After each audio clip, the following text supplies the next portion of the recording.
Assalamualaikum semuanya. Apa kabar kalian? Semoga dalam keadaan sehat dan dilancarkan rezekinya oleh Allah. Amin ya robbal alamin. Suatu hari Abu Nawas sedang duduk santai di depan rumahnya ketika seorang pedagang kaya lewat di depan rumah. Pedagang itu baru saja pulang dari perjalanan panjang dan tampak kelelahan. Sambil memandang langit, pedagang itu berkata, "Andai saja aku punya sesuatu yang indah untuk dibawa pulang sebagai oleh-oleh. Aku sudah membeli banyak barang, tapi rasanya masih ada yang kurang." Mendengar itu, ide cerdik pun langsung muncul di benak Abu Nawas. Dia menatap bulan yang bersinar terang di langit malam, dan dengan wajah penuh keseriusan berkata kepada pedagang, "Wahai tuan, kebetulan sekali, aku punya sesuatu yang sangat indah dan langka. Apakah kau ingin membelinya?" Pedagang itu penasaran. "Apa yang kau tawarkan, Abu Nawas?" Abu Nawas menunjuk ke arah bulan di langit. "Aku akan menjual bulan padamu. Lihatlah betapa indah dan cerahnya. Jika kau memiliki bulan ini, semua orang akan iri padamu." Pedagang itu terkejut dan terheran-heran. "Bulan? Bagaimana mungkin kau bisa menjual bulan?" Abu Nawas tersenyum lebar. "Kenapa tidak? Aku punya hak untuk menjualnya. Tak ada seseorang pun di kota ini yang pernah mengklaim bulan sebagai milik mereka. Jadi sekarang aku menawarkannya padamu. Bulan ini akan membuatmu terkenal di seluruh penjuru negeri." Pedagang itu meskipun sedikit ragu mulai tergoda. "Berapa harganya?" Abu Nawas berpura-pura berpikir keras, seolah-olah sedang menghitung nilai bulan. "Karena ini benda yang sangat langka, aku akan memberimu harga spesial, hanya 1.000 dinar." Pedagang itu termenung sejenak, namun karena terpesona oleh ide memiliki bulan, dia setuju. "Baiklah, ini 1.000 dinar," katanya sambil menyerahkan kantong penuh uang kepada Abu Nawas. Abu Nawas dengan tenang mengambil uang itu, lalu berkata, "Bulan itu sekarang milikmu. Jangan lupa untuk selalu melihatnya setiap malam." Setelah pedagang itu pergi, seorang tetangga yang melihat kejadian itu mendekati Abu Nawas sambil tertawa. "Abu Nawas, bagaimana mungkin kau bisa menjual bulan? Kau pasti hanya bercanda." Abu Nawas hanya tersenyum lebar. "Bukan bercanda, aku hanya menjual sesuatu yang indah yang bisa dinikmati semua orang. Bulan tidak butuh dimiliki, tapi siapa bilang tidak bisa dijual." Malamnya, pedagang itu dengan bangga menunjukkan bulan pada keluarganya. "Lihat, sekarang aku adalah pemilik bulan." Namun keluarganya hanya bisa tertawa terbahak-bahak mendengar cerita anehnya. Pedagang itu pun akhirnya sadar bahwa dia telah dibodohi oleh kecerdikan Abu Nawas. Keesokan harinya, pedagang kembali menemui Abu Nawas. "Abu Nawas, kau menipuku. Kau menjual bulan yang bukan milikmu." Abu Nawas hanya tertawa kecil. "Wahai tuan, bukankah bulan itu masih bersinar setiap malam? Kau bisa menikmatinya setiap hari tanpa harus merawatnya. Dan orang-orang tetap akan mengaguminya. Bukankah itu kesepakatan yang sangat bagus?" Pedagang itu hanya tersenyum masam dan mengakui bahwa Abu Nawas telah menang lagi dengan kecerdasannya. Kisah selanjutnya. Rumah Abu Nawas konon pernah didatangi Abu Jahil yang terkenal pelit. Ia lalu menjelaskan tujuan kedatangannya. Dia ingin meminjam uang 100 dinar. Tentu saja Abu Nawas terkejut mendengarnya. "Dari mana saya mendapatkan uang sebanyak itu?" kata Abu Nawas. "Tolonglah Abu Nawas, aku yakin kamu pasti ada. Pinjami aku selama sebulan," pinta Abu Jahil merengek. Awalnya Abu Nawas tidak mau mengabulkan permintaan Abu Jahil. Namun karena terus-menerus didesak, Abu Nawas tidak bisa menolak. "Tapi kamu janji ya, hanya sebulan," kata Abu Nawas mengingatkan.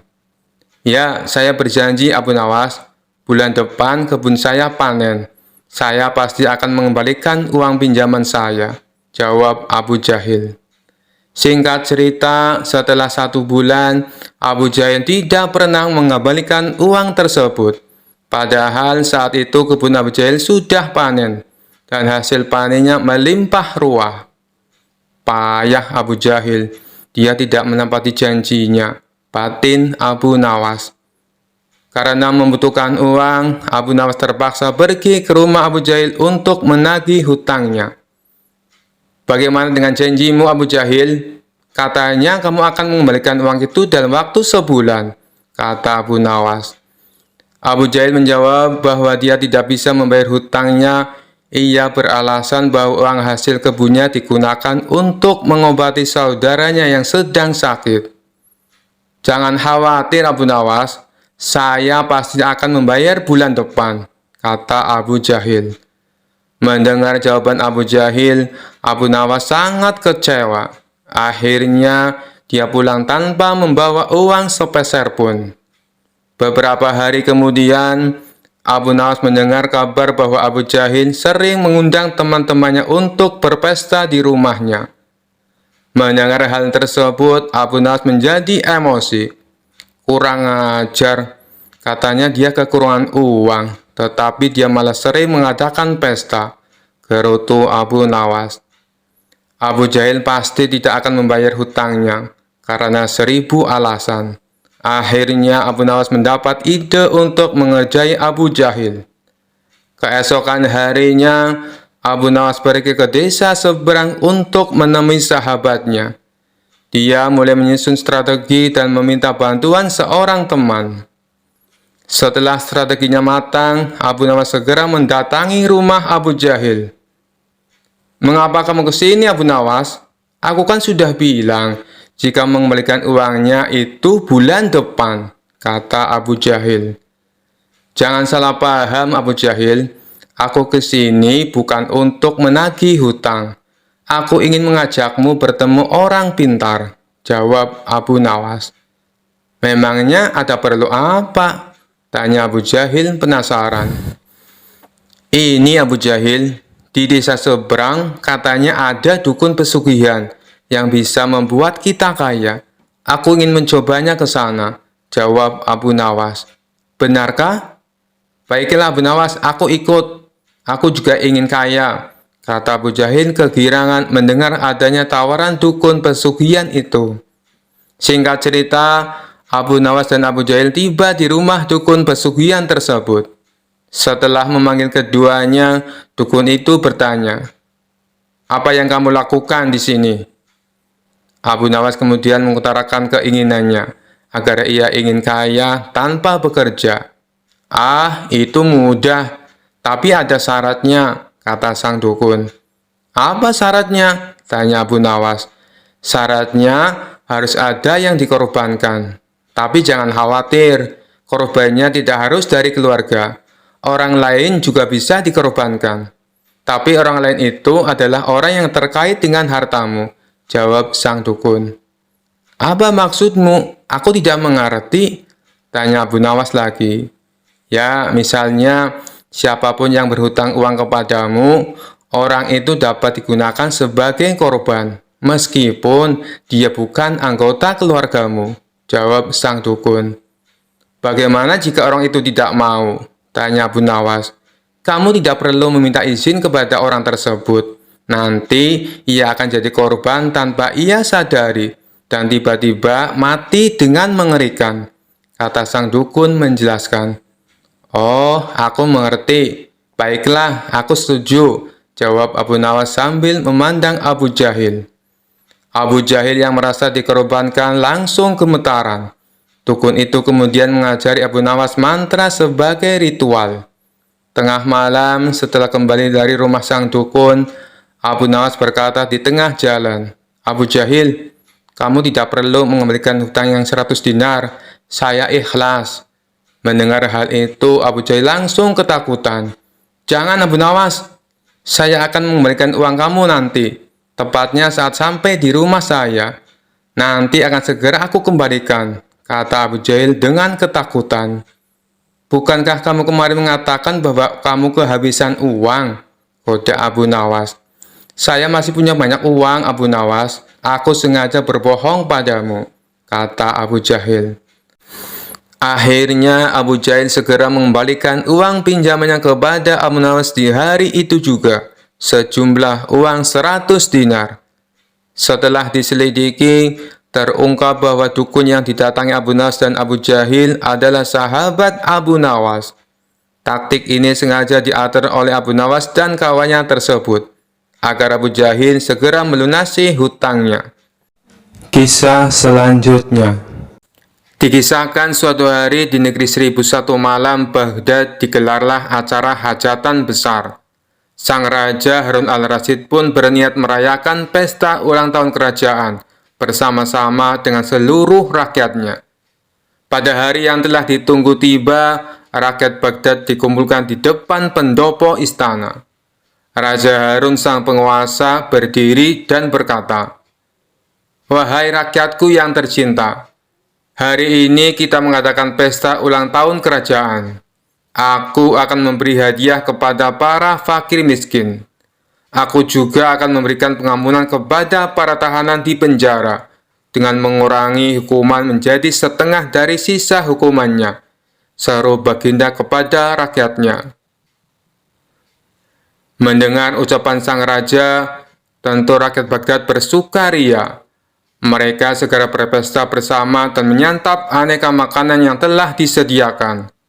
Tak berapa lama kemudian, para pengawal istana membagi-bagikan hadiah kepada fakir miskin. Setelah dipastikan seluruh rakyatnya yang fakir miskin mendapatkan hadiah, raja pun memanggil para tahanan. Tahanan pertama yang mendapatkan kesempatan adalah bernama Sofyan. "Sofyan, berapa tahun hukumanmu?" tanya Baginda. "2 tahun, Baginda," jawab Sofyan. "Sudah berapa tahun kamu jalani?" tanya Baginda lagi. "1 tahun, Baginda," jawab Sofyan. "Kalau begitu, sisa hukumanmu yang 1 tahun aku kurangi menjadi setengah tahun, sehingga hukumanmu tinggal 6 bulan saja," tegas Baginda Raja. Selanjutnya dipanggillah Ali. "Berapa tahun hukumanmu, Ali?" tanya Baginda. Dengan nada yang sedih, Ali menjawab, "Mohon ampun Baginda, hamba dihukum seumur hidup," jawab Ali. Mendengar jawaban Ali tersebut, Baginda menjadi bingung harus menjawab apa untuk mengurangi hukuman Ali. Di tengah kebingungannya, raja yang terkenal bijaksana ini teringat dengan Abu Nawas. Akhirnya dipanggillah Abu Nawas. Tak berapa lama kemudian, Abu Nawas yang turut serta dalam pesta ulang tahun kerajaan menghampiri sang raja yang sedang kebingungan itu. "Abu Nawas, aku ada masalah mengenai hadiah pengampunan bagi Ali. Dia dihukum seumur hidup, sedangkan aku berjanji akan memberikan pengampunan setengah dari sisa hukumannya. Padahal aku tidak tahu sampai umur berapa Ali akan hidup. Sekarang aku minta nasihatmu. Bagaimana caranya memberi pengampunan kepada Ali dari sisa hukumannya?" jelas Baginda Raja. Mendengar penuturan rajanya, Abu Nawas pun ikut bingung. Dia berpikir, apa bisa mengurangi umur seseorang, padahal dia sendiri tidak tahu sampai kapan umurnya. "Hamba minta waktu Baginda," ujar Abu Nawas.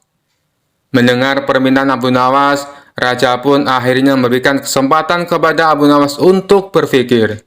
Raja hanya memberi waktu sehari semalam saja, tidak boleh lebih. Jadi besok pagi Abu Nawas harus memberikan jawabannya. Sesampainya di rumah, Abu Nawas pun berpikir keras untuk menemukan pemecahan masalah tersebut. Dia tidak bisa tidur karena selalu kepikiran akan hal itu. Namun selang beberapa waktu, tampaklah senyuman di bibir Abu Nawas, pertanda solusi telah ditemukan. Abu Nawas pun malam itu segera masuk ke kamar untuk tidur dengan nyenyak. Pagi-pagi sekali, Abu Nawas telah bangun. Setelah mandi dan sarapan, dia pun pergi menghadap raja setelah berpamitan kepada istrinya. "Hamba sudah mendapatkan cara untuk memecahkan masalah si Ali, Baginda. Begini Baginda, sebaiknya si Ali ini berada di luar penjara dan bisa bebas selama 1 hari. Lalu pada esoknya, dia dimasukkan lagi ke dalam penjara selama 1 hari pula. Lusa juga demikian. Sehari bebas, sehari di penjara. Begitu berlangsung terus selama umur si Ali itu, jelas Abu Nawas. Baginda Raja tersenyum, "Engkau memang pandai, Abu Nawas. Kalau begitu, kamu juga akan aku beri hadiah, yaitu sekantong keping emas," ujar sang raja. Setelah itu, Abu Nawas pun pulang dengan wajah yang ceria. Kisah selanjutnya. Ada saja permintaan Baginda Raja. Tujuannya sih bagus, ingin membuat rakyatnya bahagia.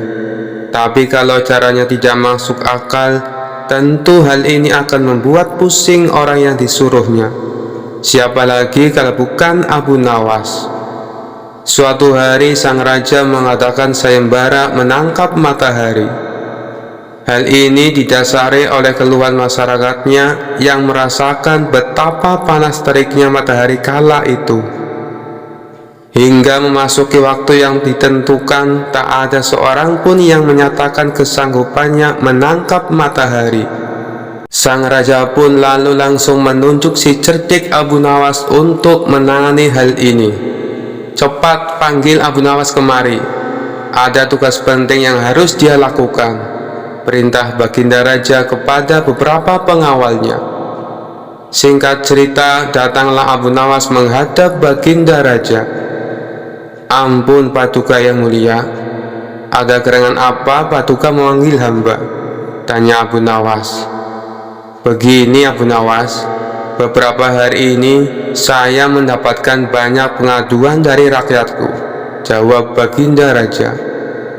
"Kalau boleh tahu, apa pengaduan mereka Paduka yang mulia? Barangkali hamba bisa membantu Paduka," balas Abu Nawas. "Akhir-akhir ini mereka mengeluh dengan panasnya terik matahari. Katanya panas kali ini tidak seperti biasanya.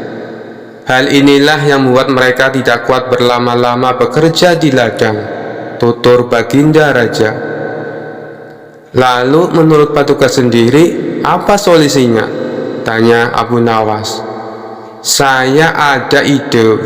Bagaimana kalau matahari ditangkap saja Abu Nawas? Dan orang yang pantas untuk melakukan pekerjaan itu adalah kamu," ujar Baginda Raja. Mendengar perintah Baginda Raja, Abu Nawas langsung tertunduk lemas. "Apa tidak ada cara yang lain Paduka? Misalnya mereka diliburkan dulu bekerja di ladang," kata Abu Nawas mengusulkan. "Tidak bisa Abu Nawas. Kalau mereka libur berladang, lalu mereka mau makan apa? Jalan satu-satunya matahari harus ditangkap," balas Baginda Raja.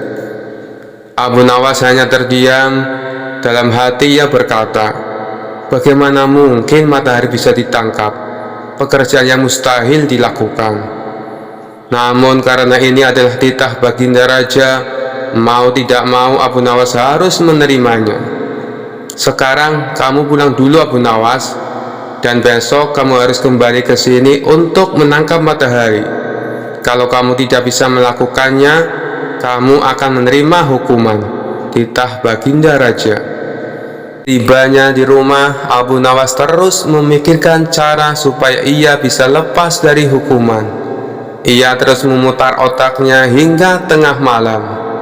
"Lebih baik aku sholat isya dulu, nanti aku malah ketiduran," pikir Abu Nawas. Ia pun lalu menuju kolam untuk mengambil air wudhu. Saat ia hendak mengambil air, bayangan dirinya ada dalam air tersebut. Disitulah akhirnya Abu Nawas mendapatkan ide. "Aku menemukan jalan keluarnya," ucap Abu Nawas kegirangan. Esok paginya dengan wajah ceria, Abu Nawas pergi ke istana menghadap Baginda Raja. "Hei Abu Nawas, apakah kamu sudah siap menangkap matahari?" tanya Baginda Raja. "Saya sudah siap Paduka, tapi saya minta disediakan peralatan untuk menangkapnya," jawab Abu Nawas. "Apa yang kau butuhkan? Katakan padaku," balas Baginda Raja. "Saya minta ember yang berisi air dan juga kantong besar yang tidak bocor, pinta Abu Nawas. Setelah peralatan dipersiapkan, Abu Nawas mengajak salah satu menteri ke tengah lapangan. "Kamu lihatkan matahari itu?" kata Abu Nawas sambil menunjuk bayangan matahari yang berada di dalam ember berisi air. "Sekarang akan aku masukkan ke dalam kantong ini," ucap Abu Nawas sambil memasukkan air yang berada di dalam ember. Sang menteri lantas menghadap pada sang raja untuk mengkonfirmasi kebenaran pekerjaan yang sudah dilakukan oleh Abu Nawas. Sang raja tentu belum percaya, sebab panas matahari masih terasa menyengat. "Baiklah, sekarang perintahkan pada Abu Nawas untuk membungkus matahari itu dan bawakan kepadaku," titah baginda raja pada menteri yang menghadapnya. Abu Nawas lalu menghampiri baginda raja dengan membawa kantong berisi air. "Paduka yang mulia, mataharinya sudah aku bungkus dalam kantong ini," tutur Abu Nawas. "Hei Abu Nawas, coba kamu lihat keluar. Mataharinya masih ada, dan aku juga masih merasakan panasnya," sanggah baginda raja tak percaya. "Benar yang mulia, tapi sesungguhnya itu matahari kedua," timpal Abu Nawas. "Yang benar saja kamu, hanya ada satu matahari di dunia ini," sahut baginda raja. "Paduka raja memang benar. Jadi ketika matahari berhasil saya tangkap, dunia menjadi gelap gulita. Lalu Allah langsung menggantikannya dengan matahari yang baru," ujar Abu Nawas. Baginda raja kemudian memastikan apakah isi kantong besar tersebut berisi matahari atau bukan. Ia pun membuka kantong tersebut. Ternyata isinya hanya air. "Mana mataharinya, Abu Nawas? Kamu jangan mengerjai saya," hardik baginda raja. "Paduka, membukanya jangan di dalam ruangan, karena matahari paling tidak suka dengan ruangan tertutup. Pasti dia tidak akan menampakkan dirinya," jawab Abu Nawas beralasan. "Maksudnya bagaimana, Abu Nawas?" tanya baginda raja. "Matahari hanya mau menampakkan dirinya kalau dia melihat ada saudaranya di atas," ujar Abu Nawas. Lalu Abu Nawas mengajak baginda raja ke tengah lapangan dengan membawa kantong yang berisi air. "Nih, saya buka kantongnya baginda. Tuh kan ada mataharinya," tutur Abu Nawas sambil menunjukkan kepada baginda raja. Baginda raja hanya bisa geleng-geleng kepala dengan kecerdikan Abu Nawas. Kisah selanjutnya. Mungkin yang kita tahu selama ini, Abu Nawas dikenal sebagai tokoh sufi yang nyeleneh dari kota Baghdad. Namun ternyata dia juga adalah seorang ulama sufi yang sangat menguasai ilmu agama. Di sela-sela kesibukannya bolak-balik ke istana, Abu Nawas selalu menyempatkan waktu untuk mengajar murid-muridnya. Ia juga sering kedatangan tamu yang bertujuan hanya untuk bertanya tentang masalah agama. Suatu ketika, saat Abu Nawas sedang mengajar, datanglah seorang tamu pertama menghadap Abu Nawas. "Wahai Tuan Abu Nawas, manakah yang lebih utama? Orang yang mengerjakan dosa-dosa besar atau orang yang mengerjakan dosa-dosa kecil?" Abu Nawas menjawab, "Yang lebih utama adalah orang yang mengerjakan dosa-dosa kecil." "Mengapa demikian, wahai Tuan Abu Nawas?" tanya tamu itu kembali. "Sebab lebih mudah diampuni oleh Tuhan," balas Abu Nawas.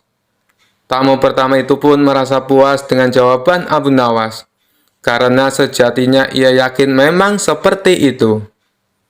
Selanjutnya datang tamu kedua menemui Abu Nawas. Ia juga menanyakan persoalan yang sama.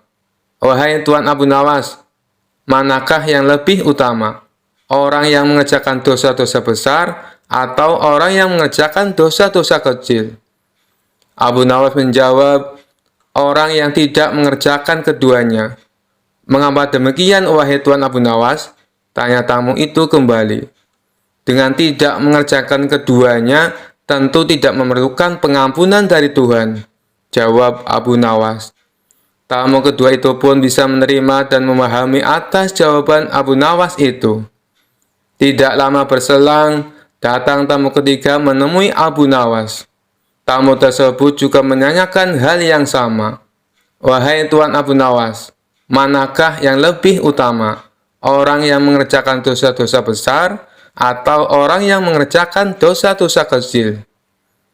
Abu Nawas menjawab, orang yang mengerjakan dosa-dosa besar.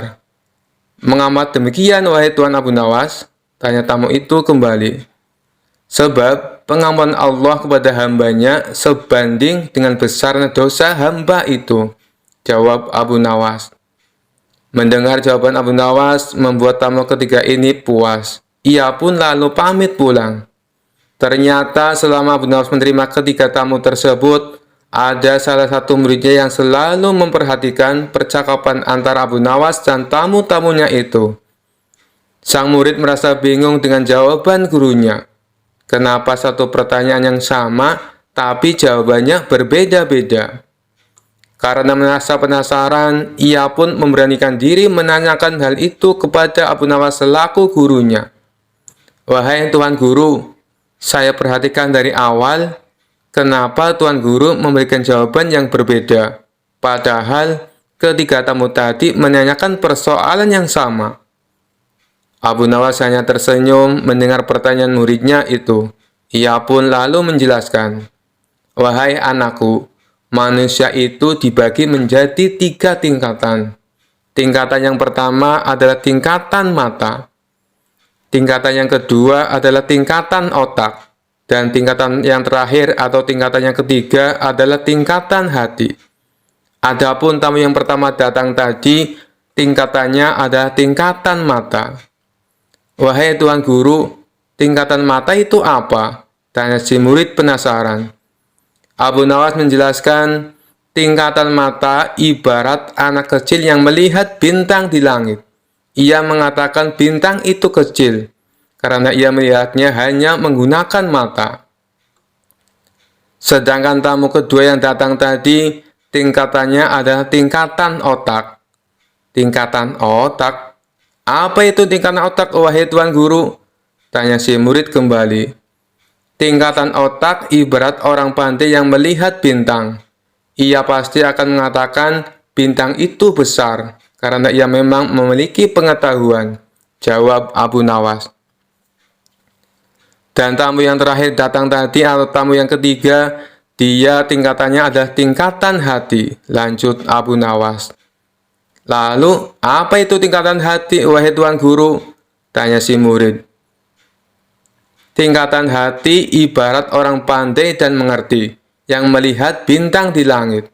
Ia tetap akan mengatakan bintang itu kecil, walaupun ia tahu bahwa bintang itu sebenarnya adalah besar.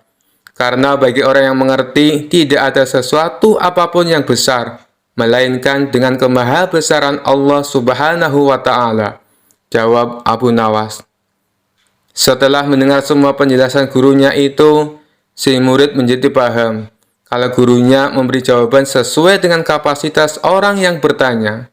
Itulah kenapa satu pertanyaan menghasilkan 3 jawaban yang berbeda-beda. Kisah selanjutnya. Sudah cukup lama Abu Nawas tidak pernah dipanggil lagi oleh Baginda Raja ke istana.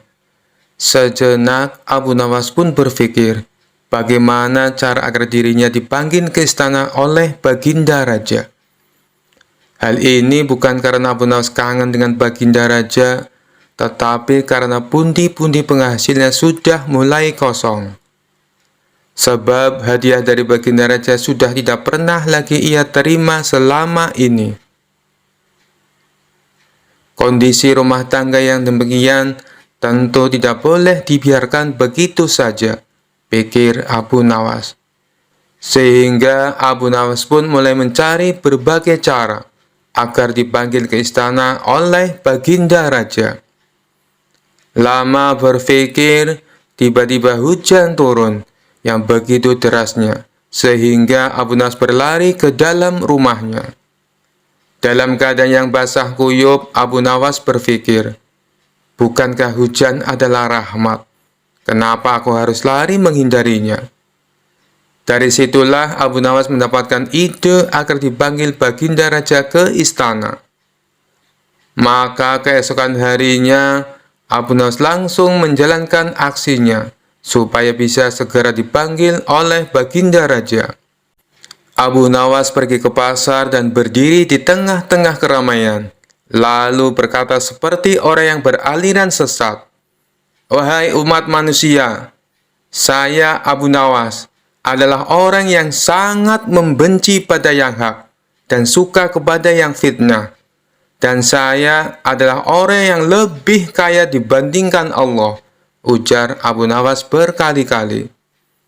Padahal selama ini Abu Nawas dikenal sebagai orang alim yang taat, sehingga banyak warga yang heran dengan sikapnya tersebut. Dia memang gemar bersikap jenaka, hanya saja leluconnya tidak pernah ngawur seperti sekarang.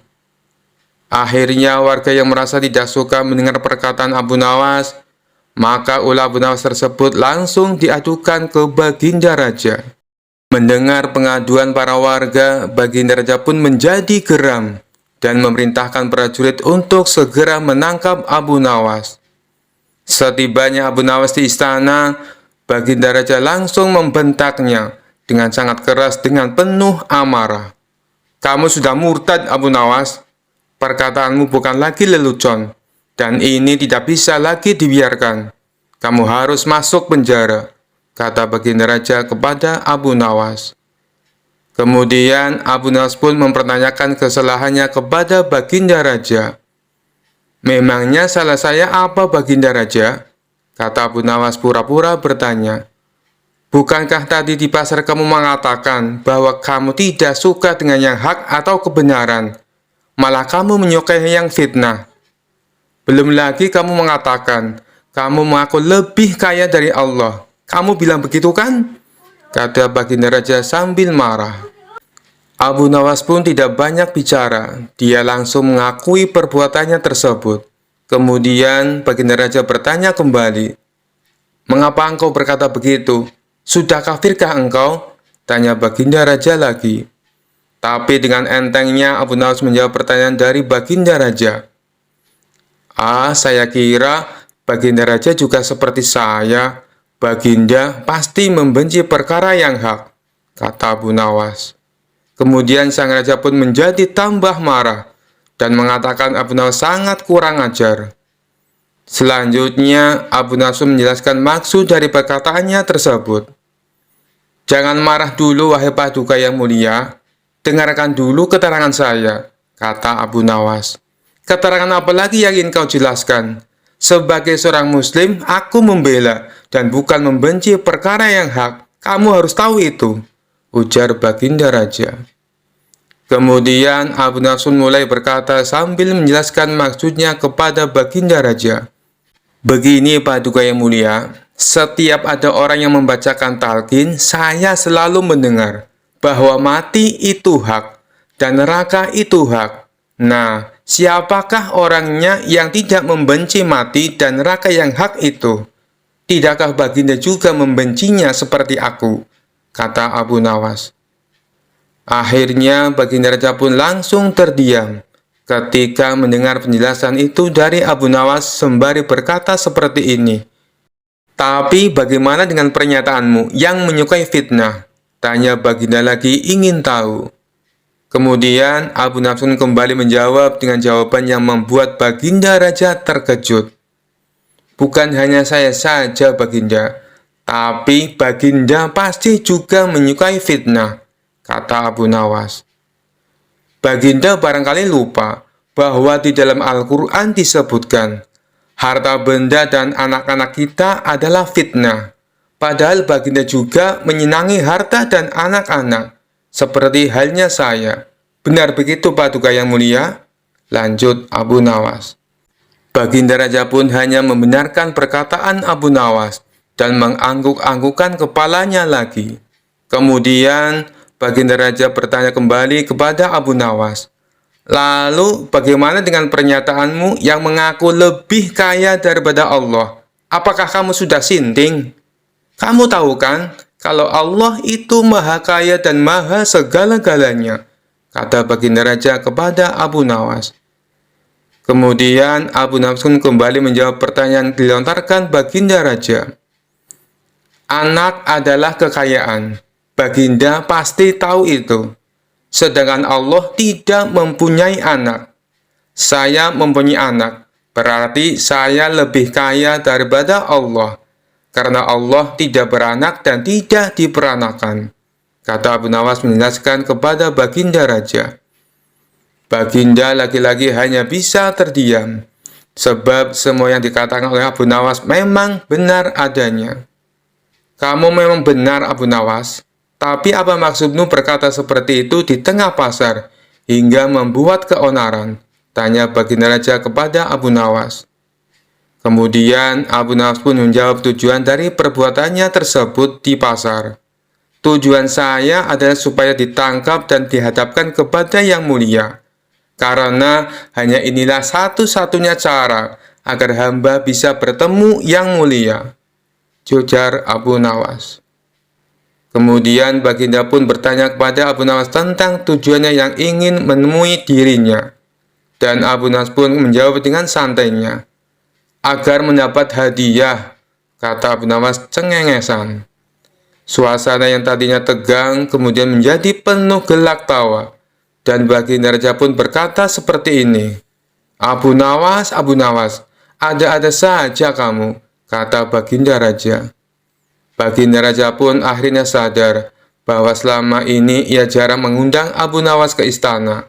Kemudian baginda raja pun memberikan Abu Nawas beberapa keping emas sambil berkata seperti ini, kalau kamu butuh apa-apa, langsung saja datang ke sini. Bilang padaku apa yang kamu butuhkan. Tidak perlu pakai cara-cara seperti ini lagi, kata baginda raja. Kemudian Abu Nawas pun meminta maaf kepada baginda raja, lalu pulang ke rumahnya sambil membawa hadiah dari baginda raja. Kisah selanjutnya. Diceritakan suatu hari baginda raja mengundang beberapa ulama berkumpul di istananya. Tentu saja Abu Nawas juga hadir dalam pertemuan tersebut. Tujuan baginda raja mengundang mereka untuk membahas tentang berbagai masalah hukum agama. Dengan begitu, beliau tetap bisa menimba ilmu tanpa harus meninggalkan istananya. Ulama fikih menyampaikan keilmuannya seputar halal haram dalam hukum agama Islam. Ulama tauhid menyampaikan keilmuannya seputar keesaan Allah Subhanahu wa Ta'ala beserta kekuasaannya yang meliputi alam semesta. Begitu juga dengan ulama yang lainnya. Setelah masing-masing ulama menyampaikan ilmu sesuai bidangnya, tibalah giliran Abu Nawas. Dikarenakan bingung harus menyampaikan apa, Abu Nawas pun berkata, ampun Paduka yang mulia, apa yang ingin Paduka dengar dari hamba? Hamba rasa para ulama ini sudah menyampaikan semuanya. Kalau menurutmu demikian, baiklah. Berarti sekarang waktunya untuk tanya jawab, ucap baginda raja. Abu Nawas, apa yang kau ketahui tentang rezeki? Tanya baginda raja. Kita semua pasti meyakini bahwa rezeki datangnya dari Allah Subhanahu wa Ta'ala. Sebagaimana dalam firman-Nya, tidak ada suatu binatang melata pun di bumi, melainkan Allah lah yang memberi rezekinya. Jelas Abu Nawas. Rezeki itu bisa datang dari mana saja, Paduka. Kita sebagai manusia cukup bertawakal dengan benar. Niscaya rezeki akan datang kepada kita. Lakukan yang menjadi bagianmu. Selanjutnya, biarkan Allah yang mengurus lainnya. Ini berdasarkan hadis Nabi yang berbunyi, andai kalian bertawakal kepada Allah sebenar-benar tawakal, niscaya Allah akan berikan rezeki kepada kalian. Sebagaimana Dia memberikan rezeki kepada burung yang pergi dalam keadaan lapar, lalu pulang dalam keadaan kenyang. Papar Abu Nawas. Ternyata pandangan Abu Nawas mengenai rezeki tidak sama dengan para ulama yang hadir. Wahai Abu Nawas, seandainya seekor burung tidak keluar dari sangkarnya, bagaimana mungkin ia akan mendapatkan rezeki? Tanya salah satu ulama. Untuk mendapatkan rezeki dibutuhkan usaha dan kerja keras Abu Nawas. Rezeki itu tidak datang sendiri, melainkan harus dicari dan didapatkan melalui sebuah usaha. Timpal ulama yang lain. Tapi Abu Nawas bersikukuh dengan pendapatnya, sehingga terjadilah sedikit perdebatan di antara mereka. Tidak ingin debat berkepanjangan, Abu Nawas lalu berkata, "Begini saja, besok kita berkumpul lagi di sini. Buktikan pendapat kalian di hadapan Paduka Raja." Para ulama pun sepakat dengan tawaran Abu Nawas tersebut. Abu Nawas dan para ulama kemudian pamit kepada Baginda Raja meninggalkan istana. Setelah berpamitan kepada Baginda Raja, Abu Nawas pun segera pulang ke rumahnya, sebab ia harus mengajar murid-muridnya. Sementara para ulama tersebut sibuk mencari cara untuk membuktikan pendapat mereka. Sampai pada akhirnya, saat berjalan pulang menyusuri sebuah desa, para ulama melihat penduduk setempat sedang panen buah kurma. Kemudian, terbesitlah niatan untuk membantu warga. Setelah selesai dengan pekerjaannya, para ulama ini mendapat imbalan beberapa ikat buah kurma dari warga setempat. Mereka senang bukan main. Para ulama itu senang bukan karena mendapatkan kurma, tetapi memiliki alasan untuk menyampaikan kepada Abu Nawas dan Baginda Raja bahwa pendapat mereka soal rezeki adalah benar. Kita mendapatkan buah kurma karena berusaha dan bekerja. Sedangkan Abu Nawas hanya diam di rumah. Mana mungkin dia mendapatkan kurma? Ini menunjukkan bahwa rezeki bisa didapat bila mencarinya dan bekerja. Jadi pendapat kita sudah benar. Besok kita bawa ini sebagai buktinya. Kita tunjukkan kepada Abu Nawas dan Baginda Raja, kata salah satu ulama kepada kawannya.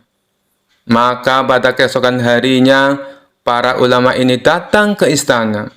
Sesampainya di sana, ternyata sudah ada Abu Nawas duduk di hadapan Baginda Raja. Melihat para ulama sudah datang, Baginda Raja segera menyambutnya. "Kemarilah, silakan duduk tuan-tuan," sambut Baginda Raja. Mereka lalu duduk bersebelahan dengan Abu Nawas. Salah satu ulama kemudian berkata, "Ampun Paduka yang mulia, sesuai dengan janji kami membawakan bukti atas pendapat kami. Kami rasa pendapat Abu Nawas kurang tepat. Justru pendapat kamilah yang lebih tepat."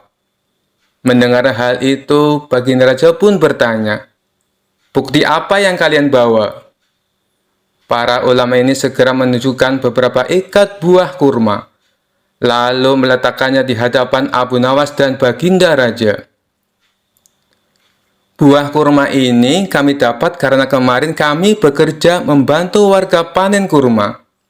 Jadi, mengenai pendapat Abu Nawas yang mengatakan seseorang cukup bertawakal dengan benar, nanti rezeki akan datang sendiri, kami rasa pendapat tersebut kurang tepat Paduka.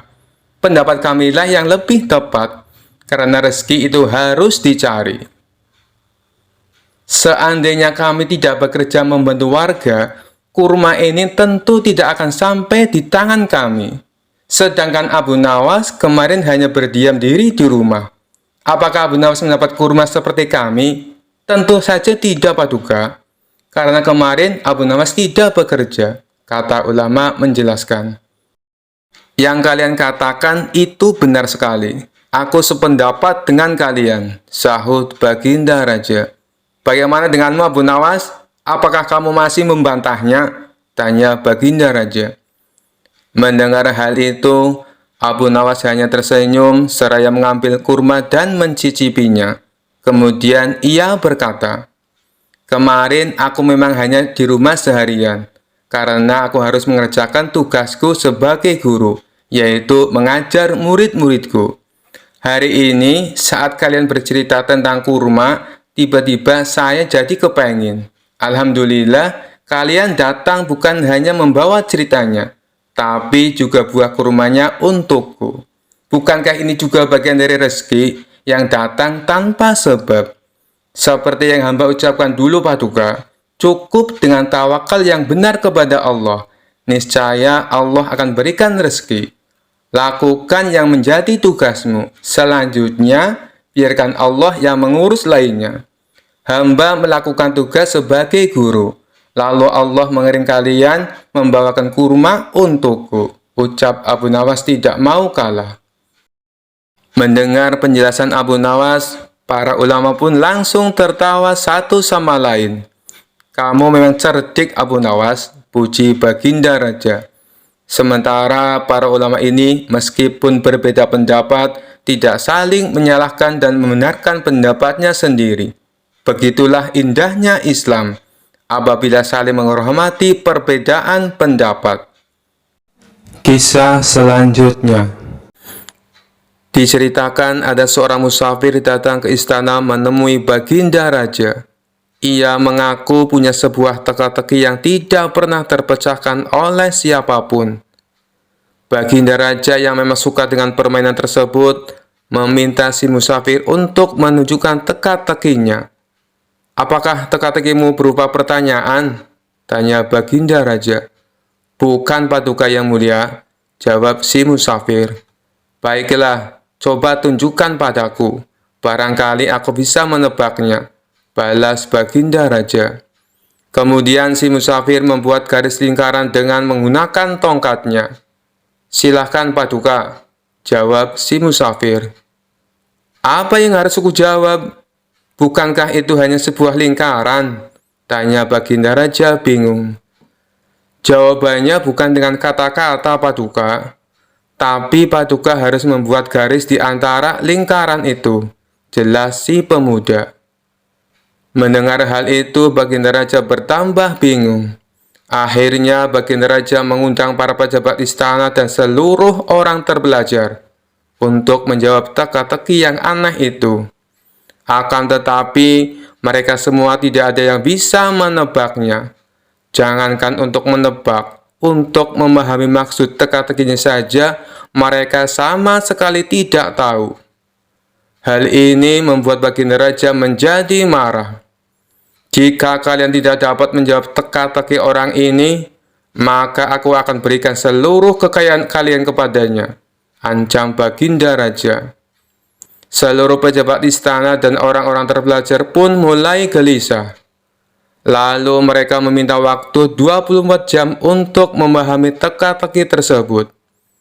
Baginda Raja pun menyetujui permintaan mereka. Namun setelah sehari berlalu, mereka masih saja belum menemukan solusinya.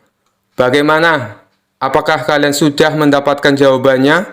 Tanya Baginda Raja. Ampun Paduka yang mulia, kami sangat bingung. Jangankan untuk menjawab teka-tekinya, memahami maksudnya saja kami tidak tahu. Jawab salah satu dari mereka. Tapi saya punya solusinya Paduka. Sebaiknya kita undang saja Abu Nawas. Saya kira tidak ada seorang pun kecuali dia yang dapat memberikan jawaban dengan tepat untuk teka-teki seperti ini, kata mereka melanjutkan. Baiklah, sekarang kalian cari Abu Nawas dan bawa dia ke sini, perintah Baginda Raja. Maka mereka pun pergi ke rumah Abu Nawas untuk meminta pertolongan. Di depan Abu Nawas, para pejabat istana ini mengadukan permasalahan yang dihadapinya. Tolonglah kami Abu Nawas, kalau sampai teka-teki ini tidak terjawab, seluruh harta kekayaan kami akan diberikan kepada orang musafir itu, pinta mereka. Kalau aku bisa menjawabnya, apa yang akan aku dapatkan? Tanya Abu Nawas. Kami akan memberikanmu keledai yang bagus. Nanti kami akan mengajakmu ke pasar hewan. Kamu boleh pilih keledai mana yang kamu sukai, jawab mereka. Mengetahui hadiah yang akan didapatkan, Abu Nawas seketika menjadi semangat. "Ayo, kita ke istana sekarang," ajak Abu Nawas. Mereka pun lalu berangkat bersama-sama. Sesampainya di sana, Abu Nawas langsung menghampiri si musafir. "Tunjukkan padaku teka-tekimu. Aku siap menjawabnya," pinta Abu Nawas. Orang musafir itu segera membuat garis lingkaran dengan tongkatnya. Kemudian menatap Abu Nawas. Tanpa ragu-ragu, Abu Nawas menarik sebuah garis di tengah-tengah lingkaran dan membelahnya menjadi dua. Lalu si musafir membuat garis lingkaran lainnya. Kali ini, Abu Nawas menjawabnya dengan membuat garis dan membelahnya menjadi 4 bagian sama rata. Kemudian Abu Nawas berkata kepada si musafir sambil menunjukkan satu bagian. "Satu bagian ini adalah tanah, dan 3 bagian lainnya adalah air." Mendengar perkataan tersebut, musafir itu tahu bahwa Abu Nawas memahami maksudnya. Ia pun memuji kecerdasan Abu Nawas di hadapan Baginda Raja dan para menteri di istana. Akan tetapi, tidak berhenti sampai di situ. Si musafir meletakkan punggung tangannya di atas lantai. Dengan jari-jarinya menunjuk ke arah langit. Abu Nawas pun melakukan sebaliknya. Ia meletakkan jari-jarinya ke tanah dan punggung tangannya di atas. Untuk kedua kalinya si musafir memuji Abu Nawas.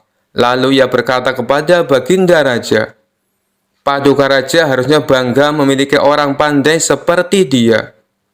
Baginda Raja menjawab, "Aku sungguh bingung dan tidak tahu maksudnya dengan teka-teki yang kau berikan dan jawaban yang Abu Nawas berikan."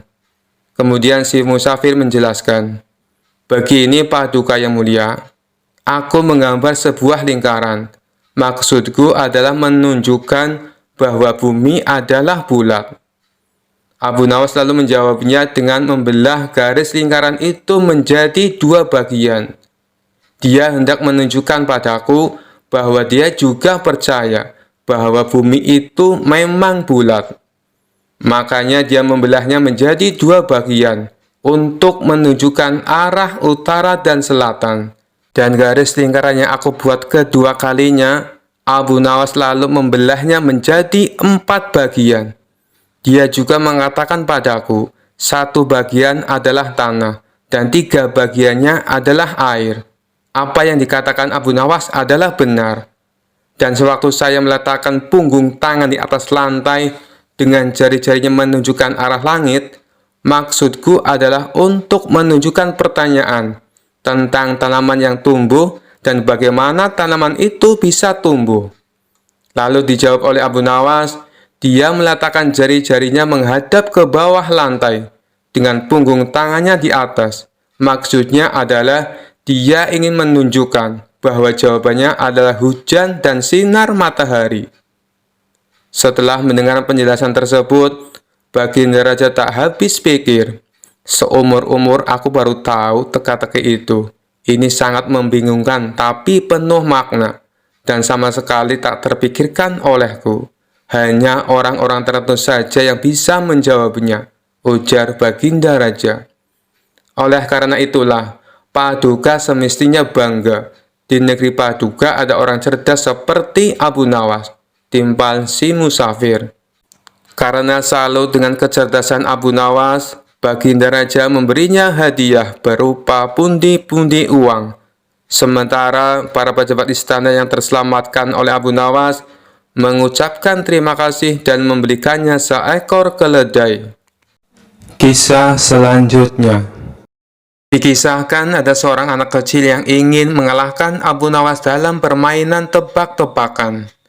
Anak itu bahkan sampai rela menunggu di sebuah jalan yang biasa dilalui oleh Abu Nawas.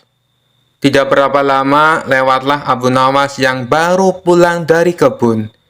Ia membawa 2 labu yang dipetik dari kebun miliknya. Anak kecil tersebut lalu segera menghampiri dan menyapanya. "Tuan Abu Nawas, bisakah Anda berhenti sebentar?"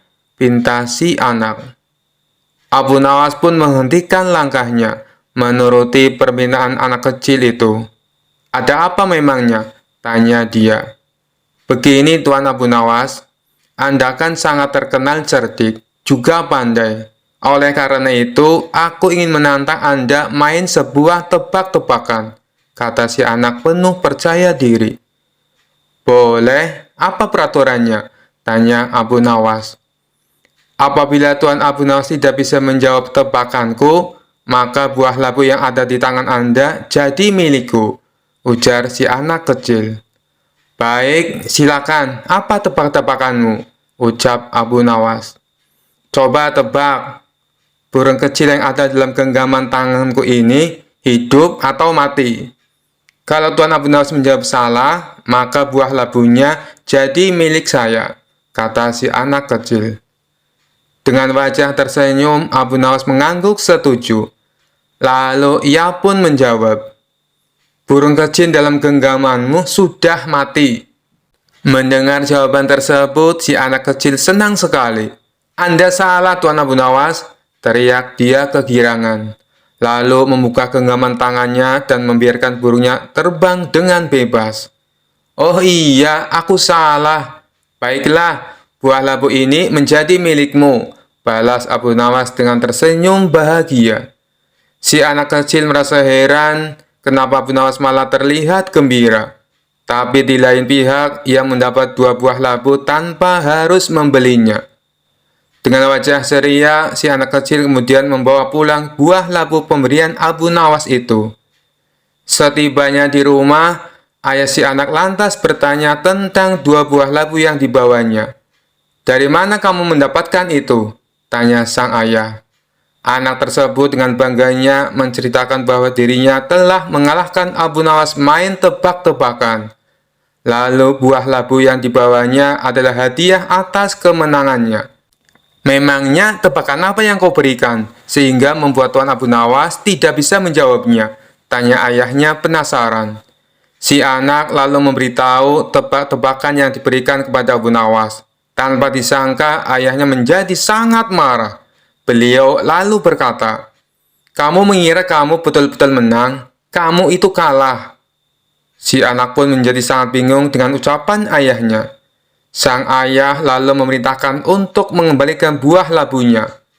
Mereka berdua bergegas menuju rumah Abu Nawas sambil meminta maaf. Maafkan anak hamba, Tuan Abu Nawas. Ini buah labunya kami kembalikan, kata sang ayah. Tidak apa-apa, ambil saja. Itu sudah menjadi hak anakmu, balas Abu Nawas dengan tersenyum.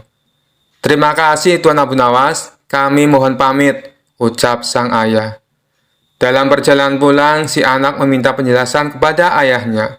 Wahai ayah, kenapa ayah mengatakan kalau aku yang kalah? Jelas-jelas Tuan Abu Nawas yang salah menebaknya. Jadi, bukankah dia yang kalah? Tanya si anak merasa heran. Sang ayah menarik napas panjang dan mulai menjelaskan. Tuan Abu Nawas sengaja menjawab burungnya mati. Sebab dengan begitu kamu akan melepaskan dan membiarkan burung itu terbang dengan bebas. Kalau Tuan Abu Nawas menjawab masih hidup, kamu pasti akan meremas hewan lemah itu sampai mati. Pada akhirnya kamu juga yang menang taruhan. Kamu pikir Tuan Abu Nawas tidak tahu kelicikanmu? Dia rela memberikan buah labu dan dianggap kalah. Tapi sejatinya Tuan Abu Nawaslah pemenangnya. Dia memenangkan cinta kasih yang murni yang memikirkan kebahagiaan semua makhluk tanpa pamrih.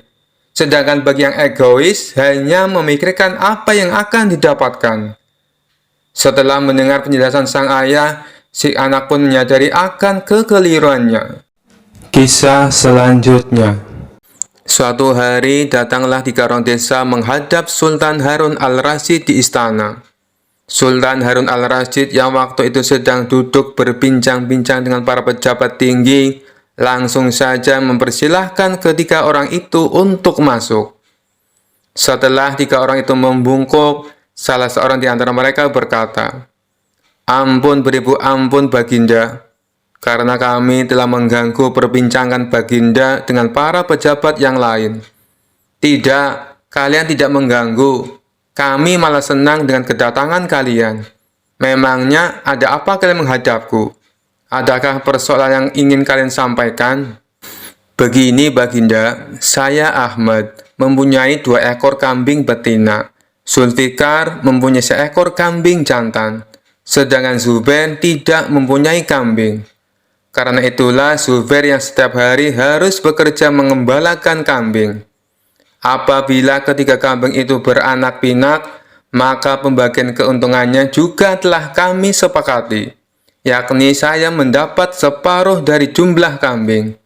Zulfikar memperoleh 1/3 dari jumlah kambing, sedangkan Zubair yang mengembala dan merawatnya mendapat bagian 1/8-nya, terang Ahmad. Lantas, apakah kambing itu sekarang telah beranak pinak? Tanya Baginda Raja. Benar Baginda, ketiga kambing itu sekarang sudah berjumlah menjadi 23 ekor. Karena itu kami sekarang ingin membaginya sesuai dengan kesepakatan kami dulu. Tapi ternyata kami kesulitan untuk membaginya. Karena itulah kami ke sini ingin memohon pertolongan Baginda Raja, terang Ahmad. Membagi 23 ekor kambing sesuai perjanjian tentu tidak mudah. Bayangkan, bila Ahmad memperoleh pembagian separuh dari kambing-kambing itu, maka Ahmad sebenarnya mendapat bagian 11 ekor lebih setengah kambing. Sedangkan Zulfikar memperoleh pembagian 1/3. Seharusnya mendapatkan 7 ekor lebih 2/3 kambing. Sementara Zubair mendapatkan 1/8-nya, yang berarti 2 ekor kambing lebih 7/8 kambing. Raja Harun al-Rasyid tampaknya berpikir keras untuk memecahkan masalah tersebut. Bahkan para pejabat yang hadir di tempat tersebut juga tak sanggup memecahkan masalah tersebut. Karena orang yang hadir di tempat tersebut tak ada yang bisa memecahkan masalah itu, akhirnya Harun al-Rasyid terpikir untuk mengundang Abu Nawas. Setelah Abu Nawas sampai ke istana, ia pun langsung bertanya masalah yang terjadi. Mereka bertiga kemudian menceritakan ulang kronologi kebingungan tersebut. Wah, itu masalah kecil Baginda. Insya Allah saya akan membantu mencarikan jalan keluarnya, kata Abu Nawas. Tolong bawakan kambing itu masuk semuanya. Setelah ke-23 ekor kambing tersebut dituntun masuk ke istana, Abu Nawas lalu menghitung kembali jumlah kambing. Sesudah kambing itu dihitung dan benar jumlahnya 23, Abu Nawas lantas berpikir keras menemukan solusi dari masalah pelik tersebut. Tak lama kemudian, izinkan hamba meminjam kambing Baginda seekor saja, kata Abu Nawas. Nah, sekarang saatnya saya akan membagi kambing tersebut sesuai dengan porsi kalian saat perjanjian, kata Abu Nawas setelah menambahkan kambing milik Baginda Raja. Ahmad, yang berhak memperoleh separuh kambing, maka boleh mengambil 12 ekor. Sedangkan engkau Zulfikar, yang memperoleh bagian 1/3-nya, maka boleh mengambil 8 ekor, kata Abu Nawas memerintahkan. Terakhir Zubair, yang memperoleh bagian 1/8-nya, maka engkau berhak mengambil bagian 3 kambing. Sisa 1, karena saya tadi meminjam 1 ekor milik Baginda, maka ini saya kembalikan lagi kambing tersebut kepada Baginda Raja. Masing-masing telah mendapatkan bagiannya. Mereka pun berterima kasih dan kembali ke rumah masing-masing. Perkara yang pelik itu akhirnya dapat ditemukan solusinya berkat kecerdasan Abu Nawas. Sekian dulu perjumpaan kita kali ini. Sampai bertemu lagi di kisah-kisah selanjutnya. Terima kasih yang sudah subscribe dan setia menonton channel ini. Wassalamualaikum warahmatullahi wabarakatuh.